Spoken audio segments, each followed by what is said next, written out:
The Unsilenced Voice, a powerful story of racial bias and resilience in education.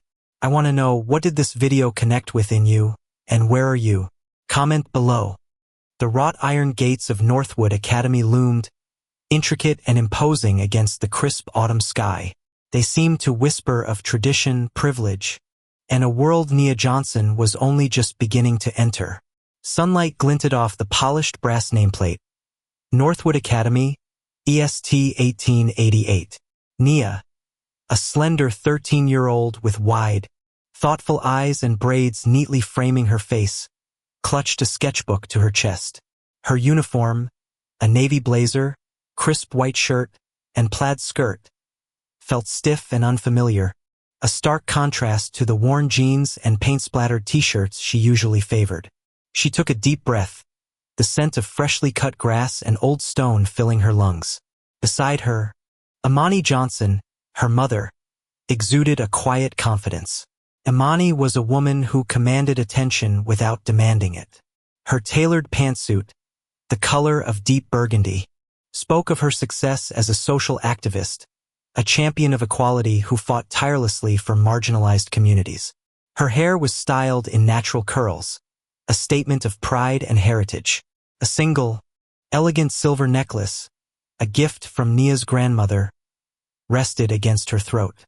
Imani placed a comforting hand on Nia's shoulder, her touch warm and reassuring. "Nervous?" she asked, her voice a low, melodic hum. Nia bit her lip, offering a small, hesitant smile. "A little," she admitted. "It's a lot." She gestured towards the sprawling campus, the manicured lawns, and the imposing brick buildings. Felt like stepping into a different universe. Imani squeezed her shoulder gently. "I know it is, sweetheart, but you've got this. Remember what Grandma always said." Nia closed her eyes for a moment, recalling her grandmother's wise words. She could almost hear the familiar, comforting cadence of her voice. "Your light shines bright, Nia. Don't let anyone dim it." She opened her eyes, feeling a flicker of courage ignite within her. "Yeah," Nia said, her voice a little stronger. "I remember." They walked towards the main entrance, the heavy oak doors looming before them. A group of students, laughing and chatting, passed by. Nia noticed their designer backpacks, their effortless confidence, and the way they seemed to belong here, as if they'd been born into this world of privilege. A wave of self-doubt washed over her. Imani seemed to sense her unease. "Hey," she said softly, stopping Nia with a gentle hand on her arm. "Look at me." Nia met her mother's gaze, her eyes searching. Imani's eyes were filled with a warmth that always made Nia feel safe. "Something on your mind, baby girl? You seem a bit distant." She waited patiently, her expression open and inviting. Nia hesitated. She didn't want to burden her mother, not after all the effort Imani had put into getting her into Northwood. But the knot in her stomach was tightening, and the weight of her unspoken anxieties was becoming too heavy to bear. "It's just, everyone here seems so different," Nia finally confessed, her voice barely above a whisper. She looked down at her sketchbook, tracing the outline of a half-finished drawing with her finger. "Like they all belong, and I don't know if I do." Imani's expression softened with understanding. She knew this world, knew the subtle ways in which exclusion could manifest. She'd fought against it her entire career. She knelt down, bringing herself to Nia's eye level. "Nia," she said, her voice firm but gentle, "you belong wherever you choose to belong. This school, this opportunity, it's yours. Don't let anyone, not a single student, not a single teacher, make you feel otherwise. Your talent, your kindness, your spirit, those are what matter. And those shine brighter than any fancy uniform or expensive backpack." Nia looked up at her mother, a glimmer of hope rekindled in her eyes. Imani's words were a lifeline, a reminder of her own strength and worth. She took another deep breath, straightened her shoulders, and nodded. "Okay," she said, a newfound determination in her voice. "Okay, I'm ready." Imani smiled, a proud, radiant smile that warmed Nia from the inside out. "That's my girl," she said, standing up and taking Nia's hand. "Now let's go conquer Northwood." The hallways of Northwood Academy were a labyrinth of polished wood and hushed whispers. Sunlight streamed through tall, arched windows, illuminating dust motes dancing in the air. Lockers slammed, books rustled, and snippets of conversations about weekend plans, upcoming tests, and the latest gossip swirled around Nia. But she felt like an outsider looking in, a ghost drifting through a world that wasn't quite hers. Every glance felt like an assessment, every whispered word a judgment. A group of girls, clustered near a trophy case, stopped talking as Nia approached, their eyes flicking over her uniform, her hair, her sketchbook. A knot of anxiety tightened in her stomach. Were they talking about her? Did she look wrong? Did she even belong here? She spotted an empty seat at a table in the crowded cafeteria during lunch. Taking a deep breath, she walked over, trying to project an air of confidence she didn't feel. "Hi," she said, offering a tentative smile. "Is this seat taken?" The two girls already seated looked up, their expressions carefully neutral. One, with a cascade of blonde curls and a designer handbag resting on the table, gave a curt nod. "No," she said, her voice cool and dismissive. Nia sat down, pulling her lunch bag onto her lap. She tried to start a conversation. "I'm Nia," she said, hoping for a friendly response. "I'm Jessica," said the blonde girl, without much enthusiasm. The other girl, with dark, sleek hair, simply murmured, "Sarah." Nia tried again. "I'm new here. It's a really big school." Jessica gave a small, tight smile. "Yeah, it is," she said. Then, turning to Sarah, she launched into a rapid-fire conversation about a party Nia hadn't been invited to, effectively shutting her out. Nia picked at her sandwich, her appetite gone. The polite yet dismissive smiles felt worse than outright hostility. It was as if she were invisible, a silent observer in a play she wasn't a part of. The feeling of isolation settled over her like a heavy cloak. She spent the rest of the lunch hour drawing in her sketchbook. Art will always be her closest friend. The art room was a welcome change of pace, at least initially. Sunlight flooded the space, illuminating easels, pottery wheels, and shelves overflowing with art supplies. The scent of paint and clay filled the air, a familiar comfort to Nia. The tall, imposing figure stood at the front of the room, his back to the class. This was Mr. Abernathy, the art teacher. He had a shock of silver hair that contrasted sharply with his dark, piercing eyes. His tweed jacket, though slightly rumpled, gave him an air of academic authority. He turned, his gaze sweeping across the room, sharp and assessing. "Good afternoon, class," he said, his voice a resonant baritone. "As you know, this is advanced art. I expect dedication, precision, and a commitment to excellence. Anything less will not be tolerated." He began calling roll, his voice crisp and efficient. When he reached Nia's name, he paused, his eyes lingering on her for a fraction of a second longer than necessary. "Nia Johnson?" he said, his tone flat, almost questioning. "Yes, sir," Nia replied, her voice slightly trembling. Mr. Abernathy gave a curt nod, his expression unreadable. He moved on to the next name without another word. Nia felt a prickle of unease. It wasn't an overt dismissal, but it was enough to make her feel different. He proceeded down the list. "Chloe Peterson?" "Here, Mr. Abernathy." A bright, confident voice responded. Nia glanced over to see a girl with perfectly styled blonde hair, a radiant smile, and an air of effortless charm. It was Chloe, the same name Nia has been hearing whispered in the halls. Mr. Abernathy's face softened, a flicker of a smile crossing his lips. "Ah, Chloe. Welcome back. I trust you had a productive summer?" "Yes, sir," Chloe replied, her voice sparkling with enthusiasm. "I attended a workshop in Florence. It was amazing." She launched into a detailed description of her artistic adventures, her words flowing easily and confidently. Mr. Abernathy listened intently, nodding approvingly, asking questions, and offering praise. Excellent, Chloe. Excellent. I expect great things from you this year. Nia watched the exchange, a growing sense of discouragement weighing her down. It wasn't just that Mr. Abernathy was acknowledging Chloe's accomplishments. It was the stark contrast in his demeanor, the warmth and enthusiasm he showed Chloe, compared to the cold indifference he had displayed towards her.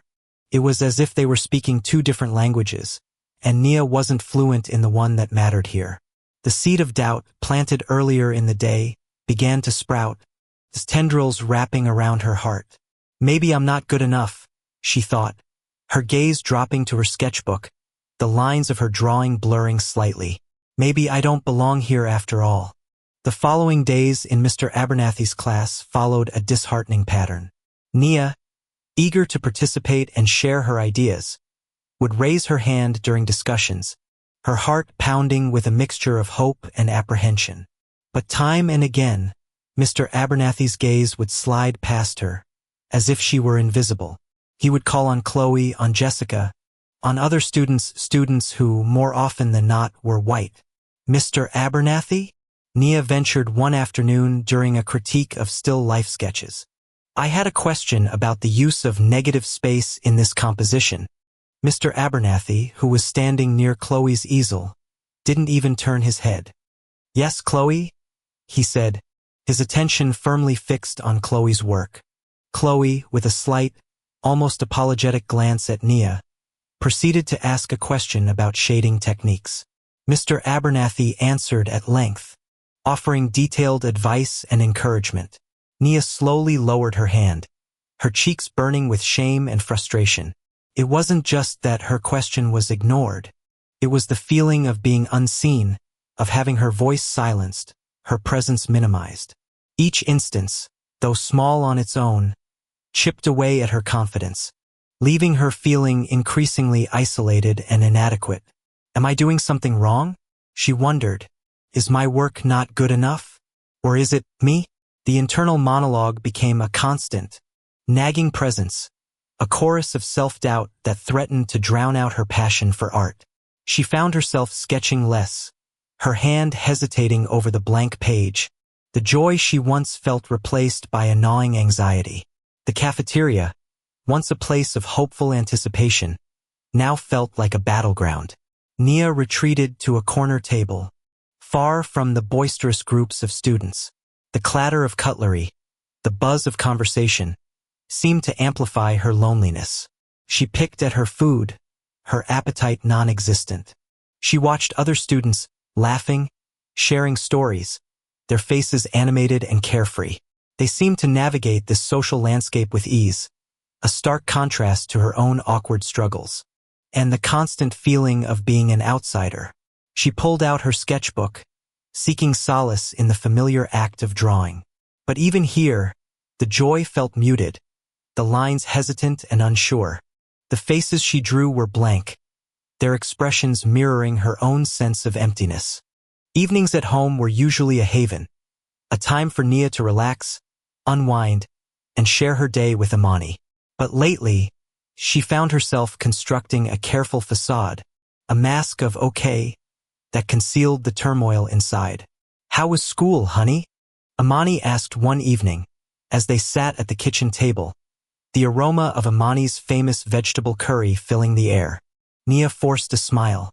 It was fine, she said, her voice a little too bright, a little too quick. We're working on still life in art class. It's challenging.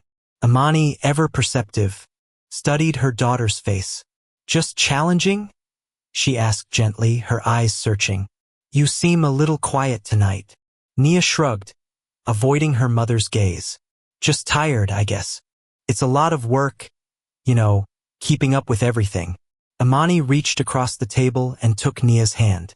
Her touch was warm and grounding. You know you can tell me anything, right? She said softly. I'm always here for you, Nia. Always. Nia squeezed her mother's hand, fighting back the tears that threatened to spill over. She wanted to tell her everything about Mr. Abernathy's dismissive gaze, about the loneliness in the cafeteria, about the crushing weight of self-doubt. But the words caught in her throat, choked by a mixture of shame and fear. She didn't want to disappoint her mother, to admit that she was struggling. But what if my light is already fading? She thought, a wave of despair washing over her. I know, Mom, Nia said, forcing another smile. Thanks. I'm just adjusting. It'll get better. Imani looked at her for a long moment, her expression filled with a mixture of concern and unwavering love. She didn't press further, but Nia knew that her mother saw through her facade, at least partially. And that, in itself, was a small comfort, a silent promise of support that Nia desperately needed. Mr. Abernathy's subtle disregard for Nia escalated into open criticism. It started with small comments, seemingly innocuous suggestions that carried a sharp undertone. One afternoon, during a lesson on perspective, Nia was struggling with a particularly complex architectural drawing. She was meticulously trying to apply the principles they'd discussed, but the lines felt clumsy, the angles wrong. She erased and redrew, her frustration growing. Mr. Abernathy strolled through the room, stopping at various easels to offer guidance. When he reached Nia's, he paused, his gaze lingering on her drawing with a critical eye. Nia, he said, his voice audible to the entire class. Are you quite sure you understand the concept of vanishing points? Nia looked up, her cheeks flushing. I think so, Mr. Abernathy, she stammered. I'm just having a little trouble. He leaned closer, his expression a mixture of impatience and condescension.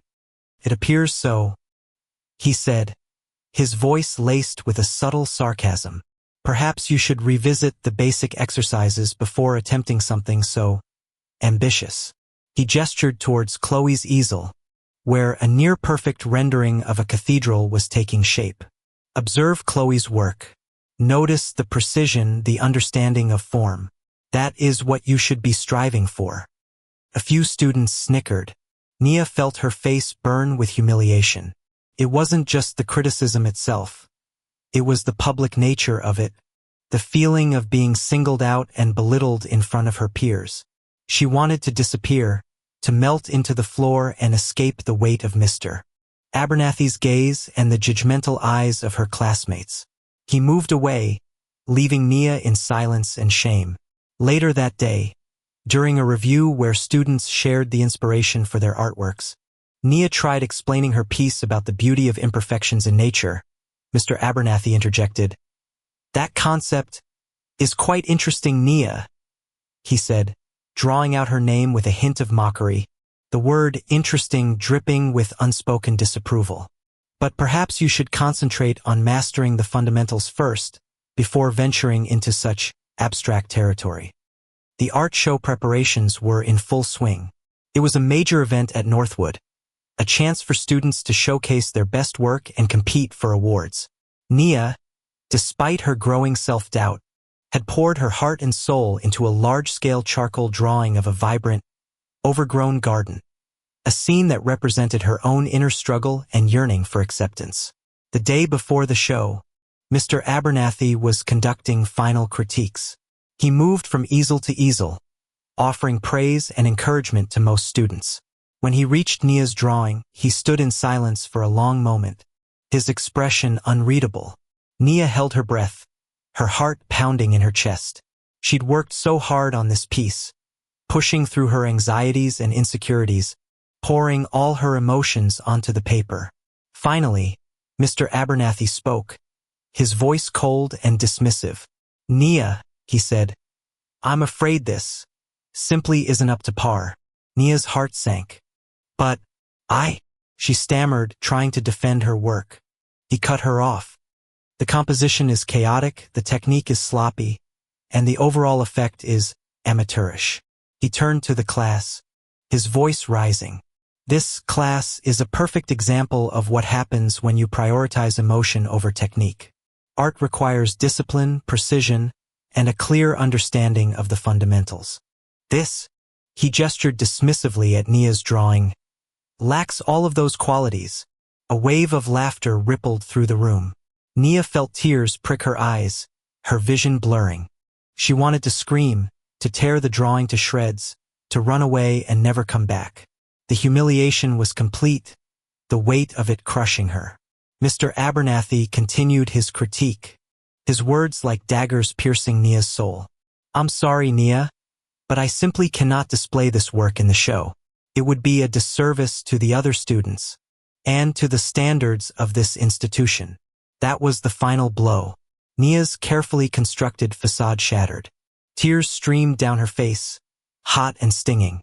She grabbed her drawing, ripping it from the easel, the sound echoing through the silent room. She didn't care anymore. She couldn't stay here not another second. Nia ran home, her tears blinding her, her breath coming in ragged gasps. She burst through the front door, her sobs echoing through the house. Imani, who had been working in her home office, rushed out, her face etched with concern. "Nia, what happened? What's wrong?" Nia collapsed into her mother's arms, her body shaking with uncontrollable sobs. She couldn't speak, couldn't form coherent sentences. The words, the pain, the humiliation, all came pouring out in a torrent of tears. Imani held her tight, rocking her gently, whispering soothing words. "It's okay, baby girl. It's okay. I'm here. I'm here." When Nia's sobs finally subsided, she began to tell her mother everything. The words tumbled out, haltingly at first, then in a rush, a jumbled outpouring of weeks of pent-up frustration, shame, and self-doubt. She told Imani about Mr. Abernathy's dismissive comments, his constant criticism, the way he made her feel invisible, inadequate, and utterly worthless. She told her about the laughter, the stares, the feeling of being an outsider, a failure. Imani listened in silence, her heart aching for her daughter. Her grip tightened on Nia's hand, her anger simmering beneath the surface. This wasn't just a case of a strict teacher. This was deliberate, targeted cruelty. When Nia finally finished, her voice hoarse, her eyes swollen, she looked up at her mother, her expression a mixture of shame and exhaustion. Imani cupped Nia's face in her hands, her thumbs gently wiping away the tears. "Oh, baby girl," she said, her voice thick with emotion. "I'm so sorry you had to go through this." Nia sniffled. I just wanted to make you proud," she whispered. "I wanted to belong." Imani pulled her close, holding her tight. "You do make me proud, Nia," she said fiercely. "You are talented, you are kind, and you are strong, and you do belong. Don't let anyone, especially that man, tell you otherwise." She took a deep breath, her voice hardening with resolve.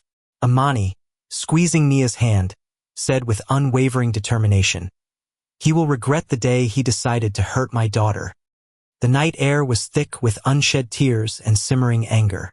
Imani sat at her kitchen table, long after Nia had finally cried herself to sleep. The remnants of their dinner sat untouched, the vibrant colors of the vegetables dulled under the harsh kitchen light. Imani's hands were clenched into fists, her knuckles white. She felt a cold fury coiling within her, a protective rage that burned away any lingering doubt or hesitation. This wasn't just about a school, a teacher, or a drawing. This was about her daughter's spirit, her right to thrive, her very sense of self. She replayed Nia's words in her mind, each one a fresh wound. The dismissive comments, the public humiliation, the blatant disregard for Nia's talent and feelings. It was a pattern, a deliberate attempt to undermine and discourage. And it was a pattern Imani had seen before, a familiar echo of the systemic biases she'd fought against her entire career. She reached for her phone, her fingers moving with practiced efficiency. She needed a plan, a strategy, a way to fight back. This wasn't just a personal battle. It was a fight for justice, a stand against the insidious poison of prejudice. She scrolled through her contacts, her eyes settling on a name, Aaliyah Brooks. The next morning, sunlight streamed through Nia's bedroom window, painting the room in a warm, golden glow. But the brightness did little to dispel the lingering shadows of the previous day. Nia lay in bed, her body heavy, her mind racing. The thought of facing another day at Northwood filled her with dread. A gentle knock on the door startled her. Imani entered, her expression a mixture of concern and determination. "Hey, sleepyhead," she said softly, sitting on the edge of the bed. "How are you feeling?" Nia shrugged, avoiding her mother's gaze. "Okay, I guess," she mumbled. Imani reached out and stroked her hair. "I know it's hard, baby girl," she said, "but we're going to get through this. I promise." Nia looked up, her eyes filled with a flicker of hope. "What are we going to do?" she asked. Imani smiled, a fierce, determined smile that always made Nia feel a little bit braver. "We're going to fight back," she said. "We're going to show them that they can't get away with this." She paused, then added, "And speaking of fighting back, I saw the announcement about the school's talent show." Nia's eyes widened to prove herself. "But now, I don't know, Mom," Nia said, her voice hesitant. "After what happened?" Imani squeezed her hand. "I know it's scary, honey," she said, "but this could be a chance to show them what you're made of. To show them that you're not going to be silenced, that you're not going to let them break you." Nia thought about it, her mind torn. The fear was still there, the memory of Mr. Abernathy's harsh words still fresh. But there was also a spark of defiance, a flicker of hope that maybe, just maybe, she could turn this around. She thought about the hours she'd put into the drawing that she tore up, and a new idea began forming. "Maybe," she said slowly, "maybe I could do something new, something different." Imani smiled. "That's my girl," she said. "I know you can do it, and I'll be right there with you, every step of the way." Later that day, Nia approached Mr. Abernathy after class, her heart pounding in her chest. She decided to enter the talent show, to create a new piece, a powerful statement about resilience and overcoming adversity. "Mr. Abernathy," she said, her voice trembling slightly, I wanted to talk to you about the talent show." Mr. Abernathy looked up from his desk, his expression one of weary impatience. "Yes, Nia," he said, his tone clipped. I want to enter," Nia said, her voice gaining a little strength. "I know you said my last drawing wasn't good enough, but I'm working on something new, something different." Mr. Abernathy raised an eyebrow, a skeptical look on his face. "And what makes you think this new piece will be any better?" he asked. Nia took a deep breath. "Because I'm not going to let you stop me," she said, her voice surprisingly firm. "I'm going to show you, and everyone else, what I can do." Mr. Abernathy's lips curled into a thin, condescending smile. "Admirable spirit, Nia," he said, "but I'm afraid the deadline for entries has passed. School rules." Nia's heart sank. "But," the announcement said. He cut her off. The announcement also stated that all entries must be approved by the relevant faculty member. "And I'm afraid I cannot approve your entry, Nia. I simply don't believe you're ready for this." Nia stared at him, her eyes filling with tears of anger and frustration. "That's not fair," she exclaimed. "You're not even giving me a chance." Mr. Abernathy stood up, his towering figure casting a shadow over her. "Life isn't fair, Nia," he said, his voice cold and hard. "And in this case, I am the judge. My decision is final." He turned his back, effectively dismissing her. Nia stood there for a moment, her fists clenched, her body trembling with rage. This wasn't just about the talent show anymore. This was about Mr. Abernathy's deliberate attempt to crush her spirit, to silence her voice. And she wouldn't let him. Imani's phone call to Aaliyah Brooks was swift and decisive. Aaliyah, a sharp, seasoned civil rights attorney, was not only Imani's legal counsel but also a trusted friend, someone who understood the nuances of fighting systemic injustice. "Aaliyah, it's Imani. We have a problem at Nia's school," Imani began, her voice tight with controlled anger. She quickly outlined the situation, recounting Nia's experiences with Mr. Abernathy, culminating in his refusal to let her enter the talent show. On the other end of the line, Aaliyah listened intently, her silence punctuated only by the occasional sharp intake of breath. When Imani finished, Aaliyah's response was immediate and to the point. That SOB chose the wrong family to bully, she said, her voice a low growl. First things first, we need evidence. Documentation. Witnesses. Anything you can get your hands on. Leave the legal maneuvering to me. I'll start digging. Meet me at your place this evening, and we'll map out a plan. Thanks, Aaliyah. I owe you one, Imani said, a wave of relief washing over her. You owe me nothing, Imani. We're in this together, Aaliyah replied firmly. Imani hung up, feeling a renewed sense of purpose. Aaliyah's involvement was a game changer. She knew the legal system, knew how to navigate the bureaucratic hurdles, and knew how to fight for what was right. But Imani also knew that legal action alone wasn't enough. She needed community support, a united front of parents who were willing to stand up and speak out. She started making calls, reaching out to parents she'd met at school events, parents whose children had confided in Nia about similar experiences with Mr. Abernathy. Hello, Mrs. Ramirez? This is Nia Johnson, Nia's mother. We met at the school's open house. Yes, that's right. I'm calling because I'm concerned about some of the things that have been happening in Mr. Abernathy's art class.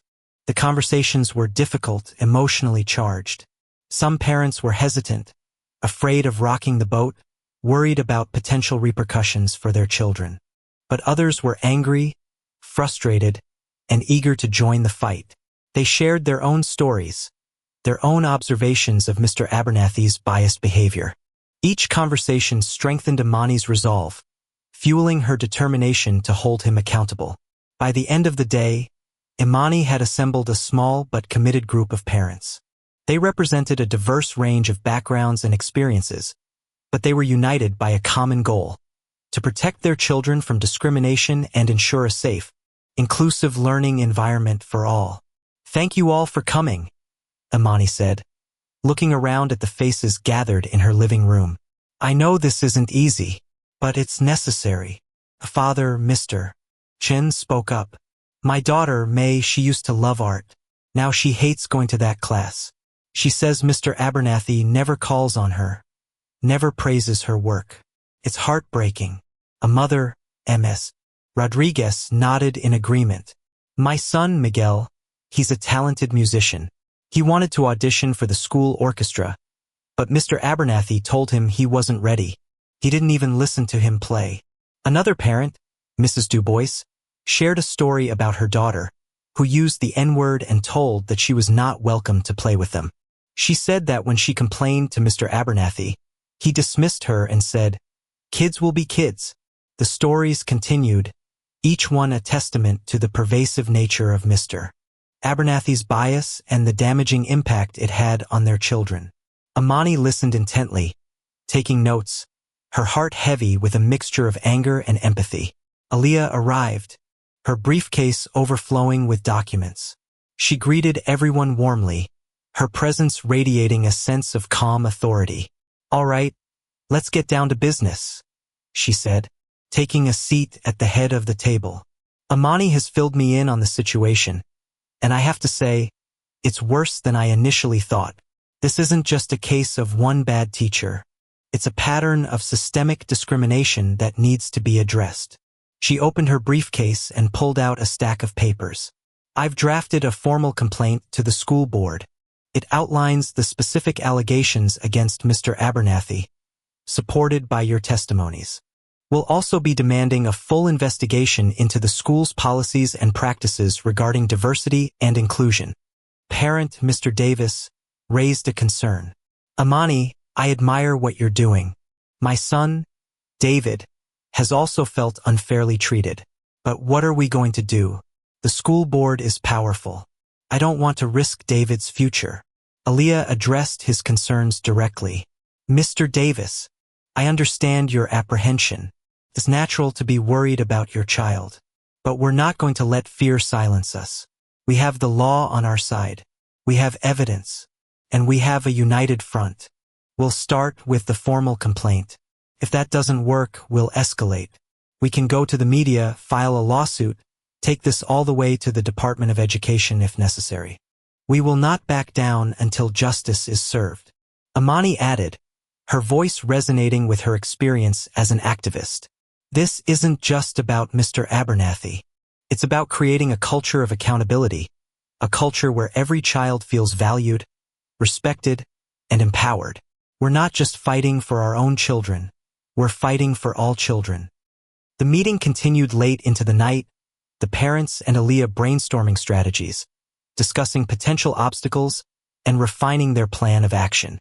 They were a diverse group, brought together by a shared sense of outrage and a determination to make a difference. And as they left Imani's house that night, they were no longer just concerned individuals. They were a coalition, a force to be reckoned with. Imani and Aaliyah worked late into the night, refining the formal complaint to the Northwood Academy School Board. Aaliyah, with her legal expertise, crafted precise, impactful language, citing relevant anti-discrimination laws and educational codes. Imani, drawing on her activist experience, provided the narrative context, weaving together the parents' testimonies into a compelling case for systemic change. "We need to hit them hard, Aaliyah," Imani said, pacing her living room. "Not just with the legal violations, but with the human cost. The emotional damage this man has inflicted on our children." Aaliyah nodded, her fingers flying across her laptop keyboard. "I've included excerpts from the parents' statements, anonymized, of course. They're powerful, heartbreaking. Any reasonable person would be moved. Reasonable people aren't always in charge," Imani said, a cynical edge to her voice. "This school board, they're part of the old guard. They'll protect their own. Then we make it impossible for them to ignore us," Aaliyah countered, her eyes flashing with determination. "We leak the complaint to the press. We organize a protest. We make this a public relations nightmare they can't sweep under the rug." The next day, Imani sent the formal complaint, certified mail, to each member of the Northwood Academy School Board.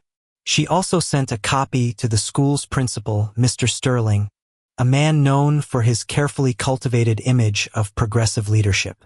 "Mr. Sterling," Imani said, her voice calm but firm during a phone call later that day, "I expect a prompt and thorough response to this complaint. We're not talking about a minor misunderstanding here. We're talking about systemic discrimination, and we're prepared to pursue all available avenues to ensure justice is served." Mr. Sterling's response was measured, cautious. "Ms. Johnson, I assure you, we take these allegations very seriously. We'll conduct a full internal investigation." "An internal investigation isn't enough," Imani interrupted. "We need an independent inquiry, conducted by an outside agency with expertise in these matters." Mr. Sterling hesitated. "That's unusual." "These are unusual circumstances, Mr. Sterling," Imani said, "and we're prepared to make them even more unusual if necessary." Imani organized another meeting with the parents, this time at a local community center, a space that felt more empowering than her living room. "We've filed the complaint," Imani announced, her voice amplified by a small PA system. "Now we wait. But we don't wait passively. We organize. We mobilize. We make our voices heard." She outlined a plan of action, contacting local media outlets, organizing a peaceful protest outside the school, creating a social media campaign to raise awareness. "We need to show them that we're not going away," Imani said, her eyes scanning the faces in the room. "We need to show them that we're a force to be reckoned with. We need to show them that we stand united in our demand for justice." Finally, a week after the initial complaint, Imani received a call from Mr. Sterling. The school board, after a series of emergency meetings, had voted to suspend Mr. Abernathy pending a full, independent investigation. They also agreed to implement a comprehensive review of the school's diversity and inclusion policies, with input from parents and students. "Ms. Johnson," Mr. Sterling said, his voice subdued, "we understand your concerns, and we're committed to addressing them. We hope this decision demonstrates our good faith." Imani cut him off. "It's a start, Mr. Sterling," she said, "but it's only a start. We'll be watching closely." And we won't rest until we're satisfied that Northwood Academy is a truly safe and inclusive environment for all students. It wasn't a complete victory, but it was a significant step forward. Imani knew the fight wasn't over, but she also knew that they had made a difference. They had forced the school board to acknowledge the problem, to take action, and to begin the long process of dismantling a culture of prejudice. And that, she realized, was a victory worth celebrating. The morning of the final school board meeting arrived with a heavy sense of anticipation.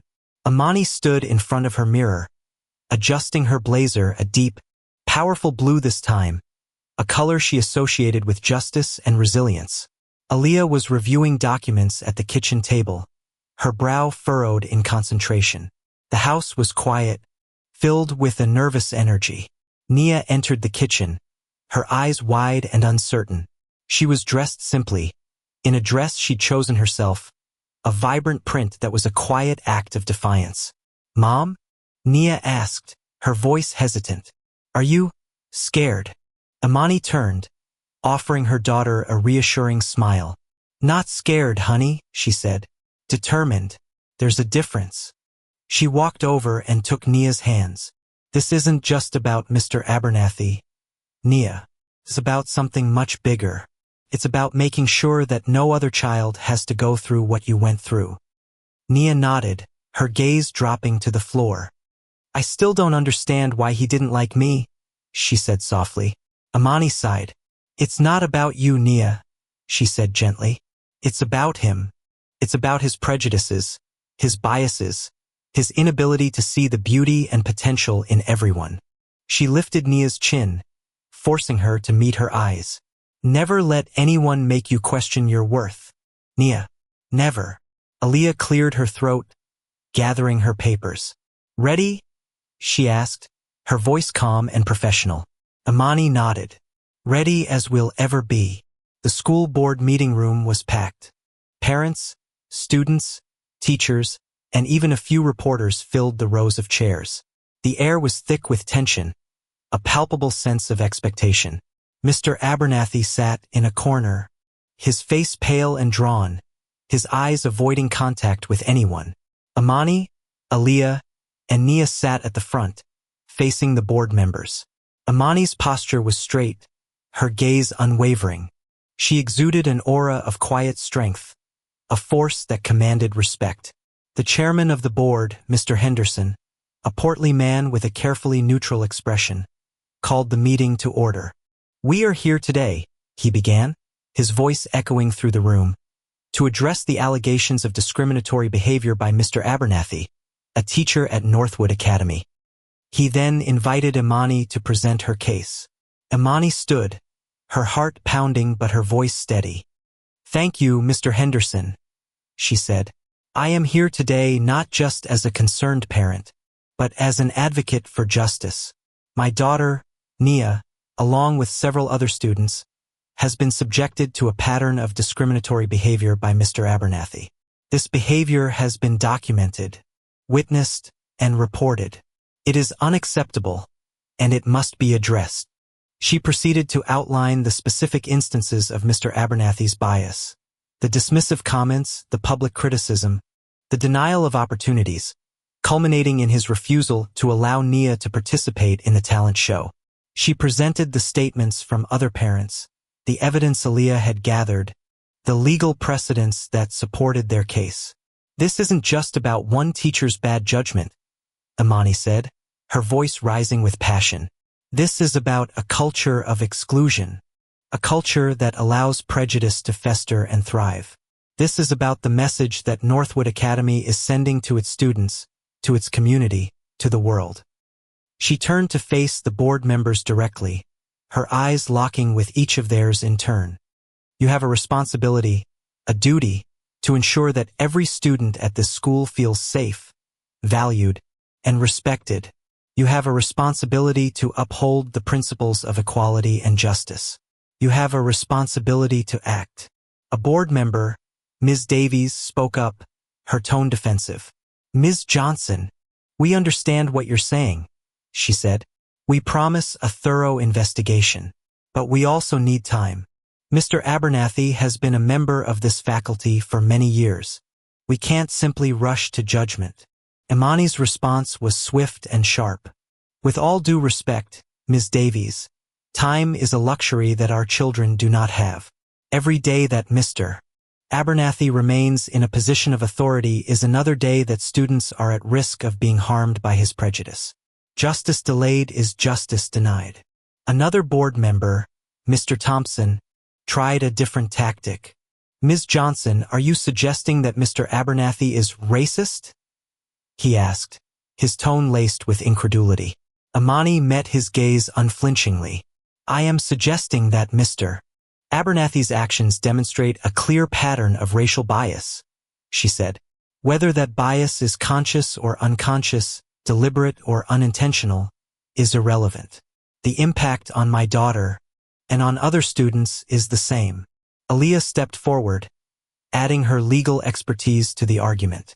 The evidence is overwhelming, she said. Mr. Abernathy's behavior violates numerous anti-discrimination laws, as well as the school's own stated policies. We are prepared to pursue all available legal remedies if necessary. The board members shifted uncomfortably in their seats. The pressure was mounting, the weight of evidence and public scrutiny bearing down on them. The carefully constructed facade of neutrality was beginning to crumble. The meeting continued for another hour, with heated exchanges, pointed questions, and passionate pleas. Finally, Mr. Henderson called for a recess, announcing that the board would deliberate in private and render a decision. The board members filed back into the room, their faces grim and unreadable. The silence was heavy, expectant. Mr. Henderson, the chairman, cleared his throat. After careful deliberation, he began, his voice lacking its usual authority. The board has reached a decision. We acknowledge the seriousness of the allegations against Mr. Abernathy and the concerns raised by Ms. Johnson and other parents. Imani held her breath, her hand gripping Nia's. Effective immediately, Mr. Henderson continued, Mr. Abernathy will be placed on administrative leave pending a full, independent investigation into his conduct. We will also be initiating a comprehensive review of Northwood Academy's diversity and inclusion policies, with the participation of a parent-student committee. A collective sigh of relief swept through the room. Imani felt a surge of adrenaline, a sense of partial victory, but it was tempered by a realistic understanding that this was just the first step. Mr. Henderson continued, his gaze avoiding Imani's. We understand that this decision may not satisfy everyone. However, we believe it is the fairest and most responsible course of action at this time. Imani stood, her voice calm but firm. Thank you, Mr. Henderson. We appreciate the board's decision to take these allegations seriously. However, we want to be clear. Administrative leave is not enough. A thorough, independent investigation is essential, and we expect full transparency and accountability throughout the process. We will be monitoring the situation closely, and we will not hesitate to take further action if necessary. The meeting adjourned, the tension in the room slowly dissipating. Parents congratulated Imani, their faces a mixture of relief and gratitude. But Imani knew this was not the end. Outside the school, Imani and Aaliyah huddled together, the cool evening air a stark contrast to the heated atmosphere inside. Well, Aaliyah said, a wry smile on her face, we rattled their cage. We did, Imani agreed. But it's just the beginning. They'll try to bury this, Aaliyah. They'll try to minimize the damage, protect their reputation. Aaliyah nodded. I know. That's why we need to keep the pressure on. We keep the media engaged. We keep the community mobilized. We make sure they know we're not going away. They discussed their next steps, preparing for the independent investigation, ensuring the parent-student committee had real power, and continuing to support Nia and the other affected students. This is bigger than Abernathy. Imani, Aaliyah said. This is about changing the culture of that school and maybe, just maybe, setting an example for others. Imani agreed. It's about creating a world where our children can thrive, free from the poison of prejudice. The night of the Northwood Academy talent show arrived. Nia stood backstage, her heart pounding in her chest. She wasn't performing the piece Mr. Abernathy had rejected. Instead, she had created something new, something born from her pain and her resilience. It was a mixed media piece, a collage of images and words that spoke of her journey. The whispers, the stares, the isolation, but also the strength she had found in her mother, in her art, and in herself. She could hear the murmur of the audience, the sounds of other students performing. She took a deep breath, remembering her grandmother's words, "Your light shines bright, Nia. Don't let anyone dim it." When her name was called, she walked onto the stage, her head held high. The spotlight illuminated her artwork, a vibrant, powerful statement of defiance and hope. She didn't win any awards that night, but she did something far more important. She found her voice. She stood up for herself, she expressed her truth, and she inspired others to do the same. After her performance, Imani rushed to embrace her, her eyes filled with tears of pride. "You were amazing, Nia," she said, her voice choked with emotion. "Absolutely amazing." Nia smiled, a genuine, radiant smile that reached all the way to her eyes. "Thanks, Mom," she said. "I couldn't have done it without you." Later that week, the results of the independent investigation were released. Mr. Abernathy's discriminatory behavior was confirmed. He was offered early retirement, which equaled being forced out of his job. He accepted. It wasn't a complete firing, but it was a significant consequence. Imani, Aaliyah, and the coalition of parents continued their work, pushing for systemic change at Northwood Academy and beyond. The fight was far from over, but they had won a crucial battle. And Nia, the shy, quiet girl who had once felt invisible, had found her voice, her strength, and her light. She continued to create art, her work now infused with a newfound confidence and a powerful message of hope and resilience. The journey had been painful, but it had also been transformative. And Nia knew with absolute certainty that she would never be silenced again. Thank you for watching this video.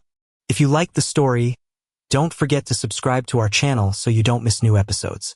We have many more exciting things to come. Click on the next video for more stories and stay tuned.